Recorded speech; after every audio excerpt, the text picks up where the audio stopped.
پہلے جن کیوں کہا گیا؟ وما خلقت الجن والانس، میں نے جنوں کو پیدا کیا، اور پہلے جن کیوں کہا گیا؟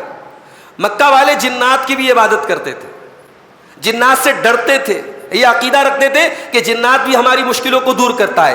اللہ نے کہا جس جنات کو تم اپنا معبود مانتے ہو وہ ہماری مخلوق ہے، ہم نے پیدا کیا۔ وما خلقت الجن، جنات کو ہم نے پیدا کیا۔ کیوں پیدا کیا؟ اپنی عبادت کے لیے پیدا کیا۔ اللہ کے نبی ایک دعا کرتے تھے، ولا تجعل الدنیا اکبر ہمنا ولا مبلغ علمنا، اے اللہ دنیا کو ہمارا سب سے بڑا غم مت بنا دینا، ہماری سب سے بڑی ٹینشن، ہماری سب سے بڑی سوچ دنیا کو مت بنا دینا کہ ہم جب سوچے اور غور کریں اور ٹینشن پالے تو دنیا کی پالے، ایسا مت بنا دینا۔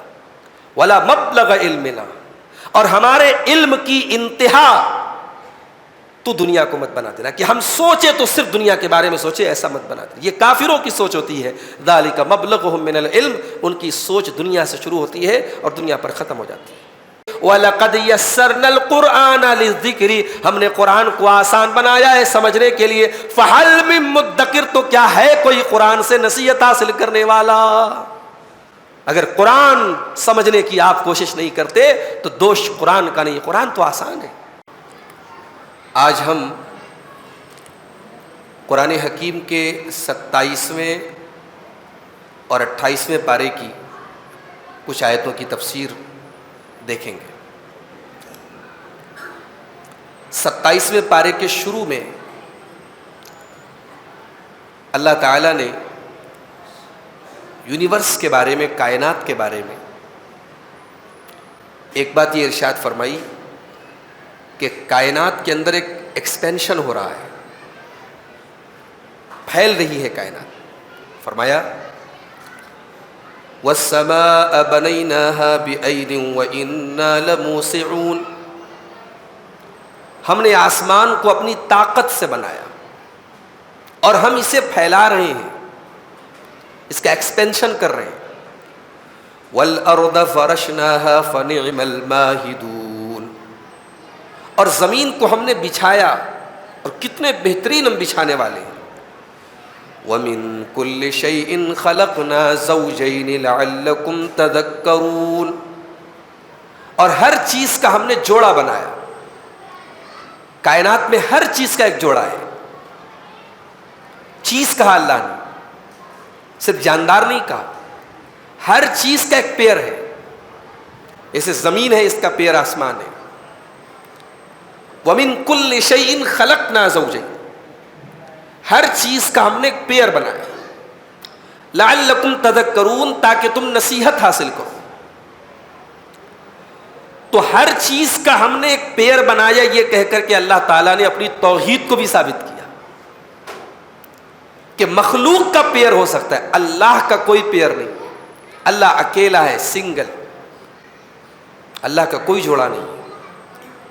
اور جس طریقے سے ہر چیز کا ایک پیر ہے، ایسے ہی دنیا کا بھی ایک پیر ہونا چاہیے جو کہ آخرت ہے، دنیا کے بعد آخرت ہونے والی ہے، یہ اس کی دلیل ہے۔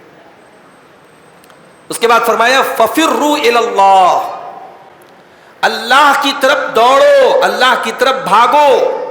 إِنِّي لَكُمْ مِنْهُ نَذِيرٌ مُبِينٌ، میں تمہیں اسی اللہ سے ڈرانے والا ہوں۔ نبی کی زبان سے کہلوایا جا رہا ہے کہ میں تمہیں اسی اللہ سے ڈرانے والا ہوں۔ تو اللہ کی طرف بھاگو کیوں کہا گیا؟ دنیا میں کیا ہوتا ہے کہ ہم جس چیز سے ڈرتے ہیں اس سے بھاگتے ہیں۔ اللہ کا معاملہ الٹا ہے، اللہ سے جو جتنا ڈرے گا اتنا اللہ کی طرف بھاگے گا۔ اللہ کو چھوڑ کے نہیں بھاگنا ہے، اللہ کی طرف بھاگنا ہے، ٹوارڈز اللہ، اللہ کی طرف بھاگنا ہے۔ فَفِرُّوا إِلَى اللَّهِ۔ اچھا ایک بات پر اور غور کیجیے، 28ویں پارے میں آگے آ رہی ہے سورہ جمعہ۔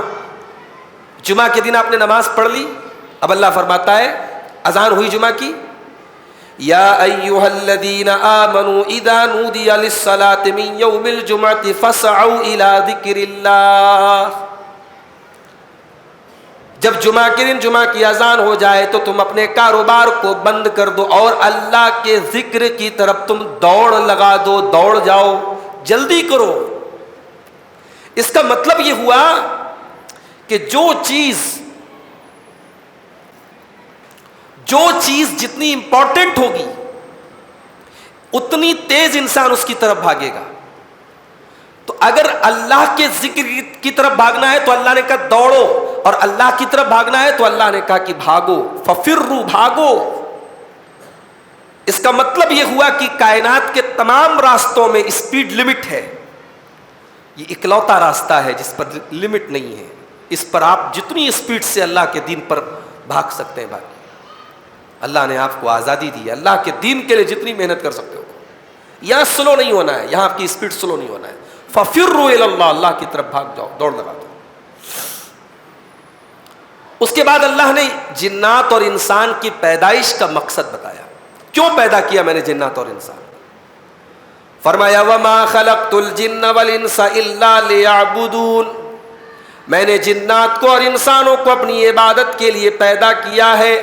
وما اريد منهم من رزق وما اريد ان يطعمون, میں اپنے بندوں سے کوئی روزی نہیں چاہتا ہوں. میں یہ نہیں چاہتا ہوں میرے بندے مجھ کو کھلائیں. میں اپنے بندوں سے کوئی روزی نہیں مانگتا ہوں, نہ یہ میں مانگتا ہوں کہ میرے بندے مجھ کو کھلائیں. ان اللہ هو الرزاق ذو القوة المتین, اللہ تو خود رزاق ہے, خود سب کو روزی دینے والا ہے. اس کو تمہاری روزی سے کوئی مطلب نہیں ہے, اس کو تم کھلانے کی وہ تمہارے کھانے کا محتاج نہیں ہے.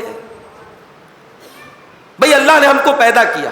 دنیا میں کیا ہوتا ہے, ایک نوکر ہے وہ اپنے مالک کی سروس دیتا ہے, اس کو اپنے مالک کا کام کرتا ہے, اپنے مالک کا کام آسان کرتا ہے. اللہ کہہ رہا ہے ایسا معاملہ میرے ساتھ نہیں ہے, تم میرے لیے کچھ نہیں کر سکتے ہو. میں نے تم کو اپنی عبادت کے لیے پیدا کیا, وہ عبادت بھی تم اپنے لیے کرو گے. تمہاری عبادت سے میرا مقام بڑا نہیں ہو جائے گا. حدیث قدسی میں آتا ہے, اللہ کے نبی فرماتے ہیں کہ اللہ تعالیٰ کہتا ہے اگر آدم کے سارے بیٹے سب سے متقی اور پرہیزگار بن جائیں, سب نیک بن جائیں, تو اللہ کی ملکیت میں اور اللہ کی حکومت میں کوئی بڑھوتری ہونے والی نہیں. اور سب مل کر کے اللہ کے نافرمان ہو جائیں تو اللہ کی حکومت میں کوئی کمی آنے والی نہیں. تو ہماری زندگی کا مقصد عبادت ہے, اور یہ عبادت ہم اپنے لیے کرتے ہیں, اللہ کو ہم کوئی فائدہ نہیں پہنچا سکتے. انسان سب یاد کیے ہوئے, اپنی زندگی کا مقصد یاد نہیں ہے اس کو. مائک میں لگا کے بیٹھا ہوں, مائک کا مقصد ہے میری آواز آپ تک پہنچانا. یہ مائک اپنا مقصد پورا نہ کرے کیوں لگاؤں گا بھائی؟ اچھا ایک آپ کبھی غور کیجئے, موبائل ہے, بڑی آسان سی سمپل سی مثال دے رہا ہوں. موبائل پر آپ ویڈیو بھی دیکھتے ہیں, کیمرہ بھی ہے, کیلکولیٹر بھی ہے, الا بلا بہت کچھ ہے. مگر کبھی غور کیجئے گا, آپ نے جتنے بھی ایپلیکیشنز کھول رکھے ہیں موبائل پہ, اگر کسی کا کال آ گیا تو موبائل وہ سارے ایپلیکیشن پیچھے کر دے گا, کال اوپر آ جائے گی کہ بھائی صاحب آپ کو کال آ رہا ہے. کیونکہ یہ مین کام ہے موبائل کا. موبائل ہم سے زیادہ ہوشیار ہے. موبائل کو پتا ہے کہ میری اصل ڈیوٹی کیا ہے, مجھے بنایا گیا ہے کمیونیکیشن کے لیے, رابطے کے لیے, بات کرنے کے لیے. کیلکولیٹر, کیمرہ, گیلری, فیس بک, گیم, الا بلا یہ سب سیکنڈری چیزیں. پرائمری مقصد میرا کیا ہے, کمیونیکیشن ہے. کال آئی تو کال سب سے اوپر آ گئی. ہماری زندگی میں میرے بھائیوں دنیا اوپر آ جاتی ہے, ہمارا کاروبار پرائمری ہو جاتا ہے, ہمارے بچے پرائمری ہو جاتے ہیں, ہماری بیوی پرائمری ہو جاتی ہے. نہیں میرے بھائی, ایک مومن کی زندگی کا پرائمری مقصد کیا ہے؟ وما خلقت الجن والانس الا لیعبدون, میں نے جنات اور انسان کو اپنی عبادت کے لیے پیدا کیا. اچھا ایک بات پر اور غور کیجیے, پہلے جن کیوں کہا گیا؟ وما خلقت الجن والانس, میں نے جنوں کو پیدا کیا, اور پہلے جن کیوں کہا گیا؟ مکہ والے جنات کی بھی عبادت کرتے تھے, جنات سے ڈرتے تھے, یہ عقیدہ رکھتے تھے کہ جنات بھی ہماری مشکلوں کو دور کرتا ہے. اللہ نے کہا جس جنات کو تم اپنا معبود مانتے ہو وہ ہماری مخلوق ہے, ہم نے پیدا کیا. وما خلقت الجن, جنات کو ہم نے پیدا کیا. کیوں پیدا کیا؟ اپنی عبادت کے لیے پیدا کیا.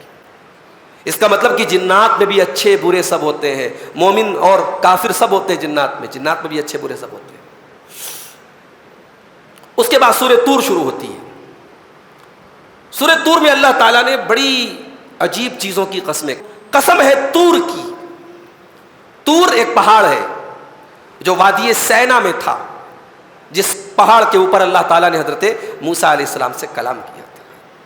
جس پہاڑ کے اوپر اللہ نے اپنے ایک پیغمبر کو نبوت دی, اس پہاڑ کی عظمت اللہ بیان. وہ طور, قسم ہے طور سینا کی.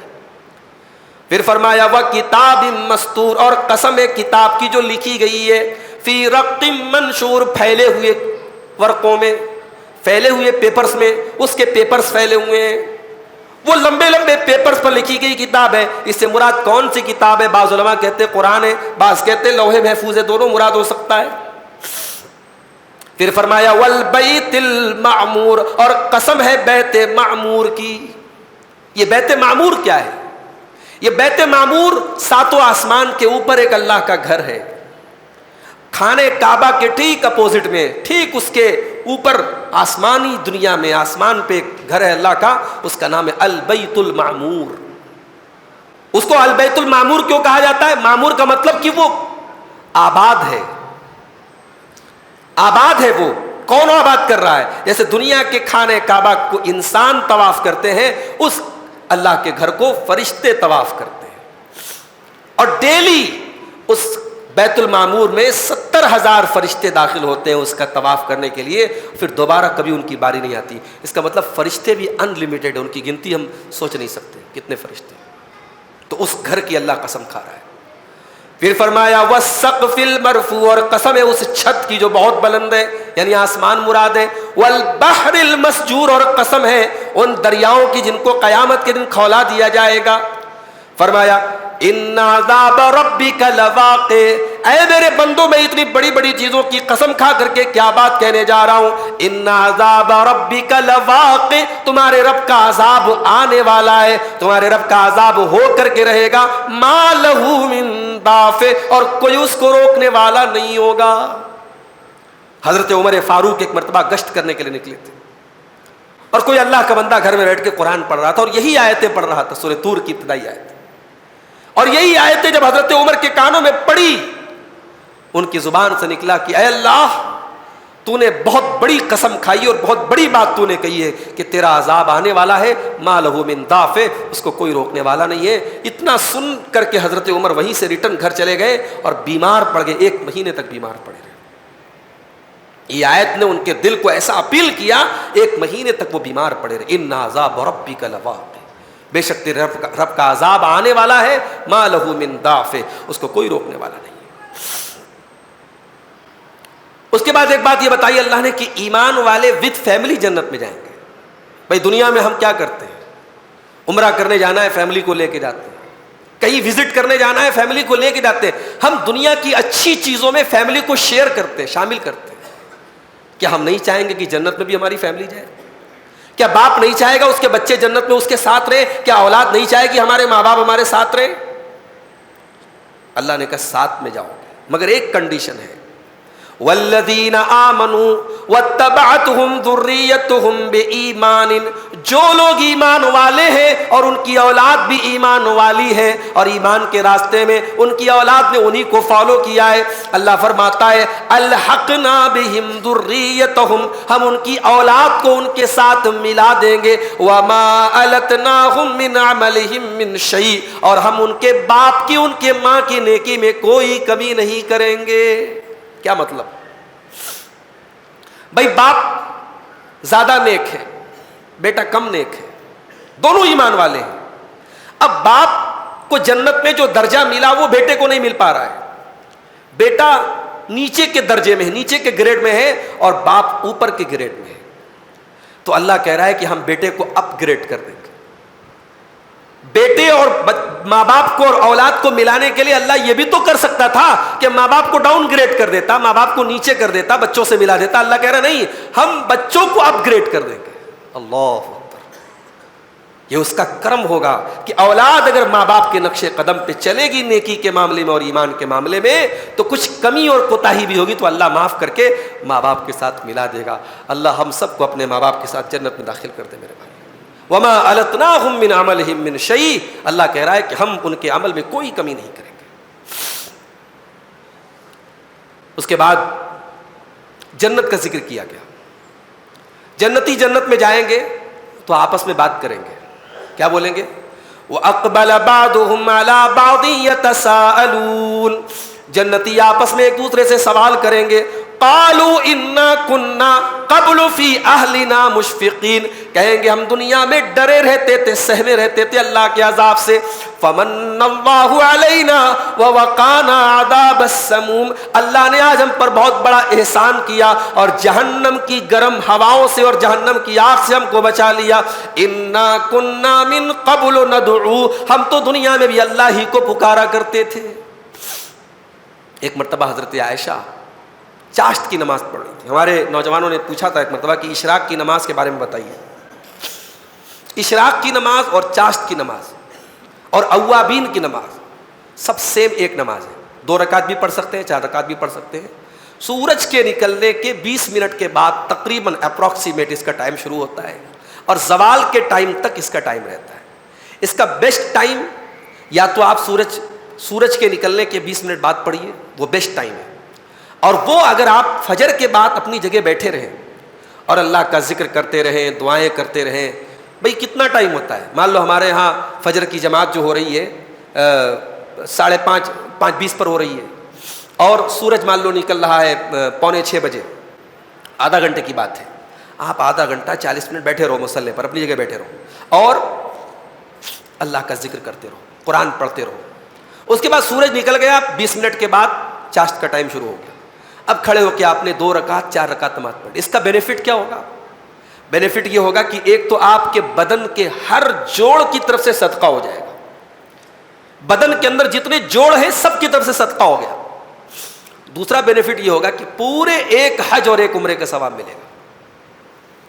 اور تیسرا بینیفٹ یہ ہے کہ اگر آپ صبح سے لے کے شام تک اللہ کی عبادت کرتے رہے، اس میں جتنا ثواب ملے گا اس سے زیادہ یہ 2 رکعت یا 4 رکعت نماز کا ملے گا. اس کو چاشت بھی کہا جاتا ہے، اس کو اشراق بھی کہا جاتا ہے، اس کو اوابین بھی کہا جاتا ہے. یہ تینوں نماز سیم ہے. حضرت عائشہ چاشت کی نماز پڑھی تھی اور یہی قرآن کی سورہ طور کی آیت پڑھی تھی. جنتی جب جنت میں جائیں گے کہیں گے فمن اللہ علینا ووقانا عذاب السموم، اللہ نے ہم پر بہت بڑا احسان کیا، ہم کو سموم سے بچا لیا، ہم کو جہنم کی آگ سے بچا لیا. حضرت عائشہ اسی آیت کو بار بار ریپیٹ کر رہی تھی. ان کے بھانجے حضرت عروہ اپنی خالہ سے ملنے کے لیے آتے ہیں، دیکھا خالہ نماز پڑھ رہی ہیں، واپس چلے گئے، سودا سلف لینے چلے گئے، اپنے کام سے چلے گئے. اور بہت دیر کے بعد اور کافی ٹائم کے بعد جب وہ دوبارہ آتے ہیں فرماتے میری خالہ جان مصلی پر کھڑی ہو کر کے یہی آیتیں پھر بھی دوہرا رہی تھی. اسی کیفیت میں اسی حالت میں روئی چلی جا رہی تھی، آنکھوں سے آنسو بہتے چلے جا رہے تھے اور یہ پڑھتی چلی جا رہی تھی فمن اللہ علینا ووقانا عذاب السموم، اللہ نے ہم پر بہت بڑا احسان کیا، ہم کو جہنم سے بچا لیا. کبھی آپ غور کیجئے میرے بھائی، کوئی بہت بڑی مصیبت ہے اور آپ بچ جائیں تو کیا فیلنگ ہوگی؟ جنتی جب جنت میں جائیں گے اللہ اکبر کیا فیلنگ ہوگی، اس کو ہم لفظوں میں بیان نہیں کر سکتے. وہ یہ جو الفاظ کہہ رہے ہیں نا کہ اللہ نے ہم پر احسان کیا، یہ جنتیوں کی فیلنگ کا اظہار ہے. وہ کہیں گے کہ اللہ کا بڑا کرم ہوا، ہم جہنم سے بچ کے جنت میں چلے گئے. اس کے بعد سورہ نجم شروع ہوتی ہے. سورہ نجم کے شروع میں بھی اللہ نے قسم کھائی، والنجم اذا ہوا، قسم ہے ستارے کی جب وہ گر جائے. ما ضل صاحبکم وما غوا، اے لوگو تمہارے ساتھی محمد صلی اللہ علیہ وسلم نہ تو وہ ضلالت کے شکار ہوئے ہیں نہ تو غوایت کے شکار ہوئے ہیں. اچھا ستارے کی قسم کیوں کھائی اللہ نے؟ ستارہ اٹریکشن دیتا ہے آسمان کو. ستارے آسمان میں چمکتے کتنا خوبصورت لگتا ہے وہ منظر، کتنا بہترین لگتا ہے وہ سین. اللہ فرما رہا ہے او لوگو جس طریقے سے ہم نے ستاروں کو آسمان کے لیے اٹریکشن بنایا، ڈیکوریشن بنایا، ہم نے اپنے نبیوں کو بھی اس کائنات کے لیے ایک اٹریکشن بنایا ہے. میرے نبیوں کو ہم نے اپنے نبیوں کو دنیا میں ہدایت دے کر کے بھیجا ہے اور آخری نبی جناب محمد رسول اللہ صلی اللہ علیہ وسلم بھی ایک چمکتے ہوئے ستارے بن کر کے تمہارے پاس آئے ہیں. اور کان کھول کر کے سن لو، ما ضل صاحبکم وما غوا، نہ تو ان کے علم کے اندر کوئی گڑبڑی ہے نہ تو ان کے عمل کے اندر کوئی گڑبڑی ہے. وہ ہدایت پر بھی ہے اور وہ رشد پر بھی ہے، ان کا علم بھی صحیح، ان کا عمل بھی صحیح. اس کے بعد فرمایا وما ينطق عن الهوى، میرا نبی اپنی خواہش نفس سے کچھ نہیں بولتا، اپنی اچھا سے، اپنے من سے، اپنے من کی خواہش سے کچھ نہیں بولتا، اپنی ڈیزائر سے کچھ نہیں بولتا. ان هو الا وحی یوحى، وہ تو وہی بولتے جو اللہ کی طرف سے ان کو بولنے کا آرڈر دیا جاتا ہے. نبی اپنی مرضی سے کچھ نہیں بولتے. نبی کا ہر لفظ معصوم ہے. یہ قرآن کی آیت دلیل ہے اس بات کی کہ جس طریقے سے قرآن ہمارے لیے دلیل اور حجت ہے ویسے نبی کی حدیث بھی ہمارے لیے حجت ہے. قرآن اور حدیث دونوں کا نام شریعت ہے کیونکہ نبی اپنی مرضی سے کچھ بولتے ہی نہیں. اس کے بعد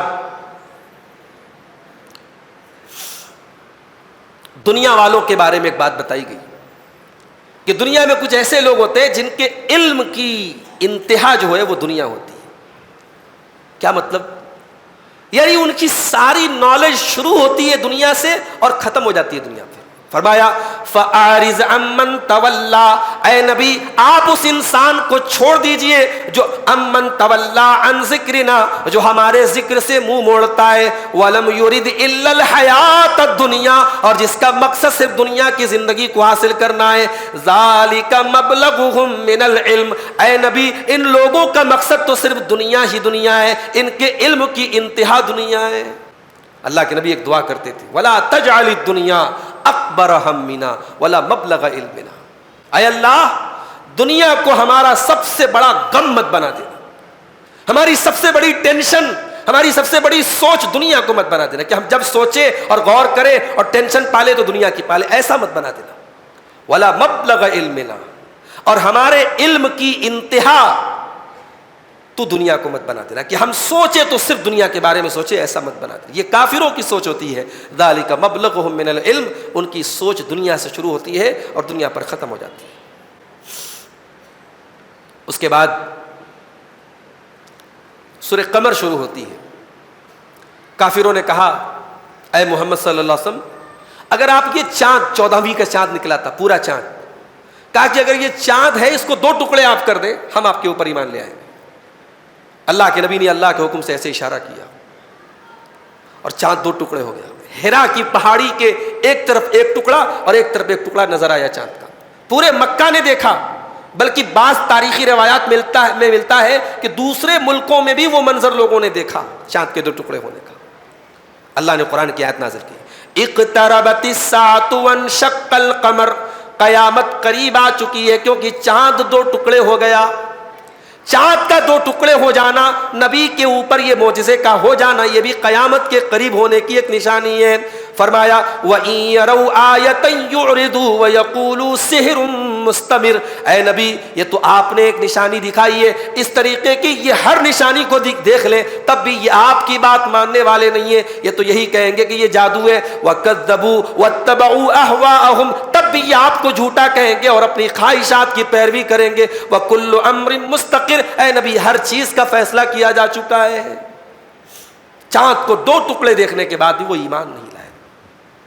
ایک شاعر نے کہا ہے ستاروں سے یہ چاند کہتا ہے ہر دم تمہیں کیا بتاؤں وہ ٹکڑوں کا عالم، اشارے میں آقا کہ اتنا مزہ تھا کہ پھر ٹوٹ جانے کو دل چاہتا ہے. چاند کی خوش نصیبی تھی، نبی نے اشارہ کیا اور چاند 2 ٹکڑے ہو گیا. اس کے بعد قرآن کے بارے میں بات اللہ نے فرمائی وَلَقَدْ يَسَّرْنَا الْقُرْآنَ لِلذِّكْرِ فَهَلْ مِن مُدَّكِرٍ، ہم نے قرآن کو آسان بنایا ہے یاد کرنے کے لیے، میمورائز کرنے کے لیے. قرآن کو ہم نے آسان بنایا ہے نصیحت حاصل کرنے کے لیے، سیکھنے کے لیے. وَلَقَدْ يَسَّرْنَا الْقُرْآنَ لِلذِّكْرِ، ہم نے قرآن کو آسان بنایا ہے سمجھنے کے لیے. فَهَلْ مِن مُدَّكِرٍ، تو کیا ہے کوئی قرآن سے نصیحت حاصل کرنے والا؟ اگر قرآن سمجھنے کی آپ کوشش نہیں کرتے تو دوش قرآن کا نہیں، قرآن تو آسان ہے. ابھی پاکستان کا ایک بچہ ابو بکر نام ہے اس کا، محمد ابو بکر، ایران کے اندر بہت بڑا مقابلہ ہوا قرآن کریم کو پڑھنے کا، حسن قرات کا مقابلہ ہوا اور پورے دنیا کے بچوں میں اس جو ہے مشکل سے میرے خیال سے 8 سال کا بچہ ہوگا، اس نے وہ پہلا پرائز اس نے پایا. ایران جیسے ملک میں جو ہے شیعوں کی وہاں میجورٹی ہے اور شیعوں کے انڈر میں ہی پورا پروگرام ہوا تھا، لیکن وہاں اس بچے کا نام ابو بکر تھا. اس نے جو ہے اپنے آواز کا اور اپنے تجوید کا اور اپنے مہارت کا اس نے اظہار کیا اور پہلا فرسٹ پرائز اس کو ملا محمد ابو بکر.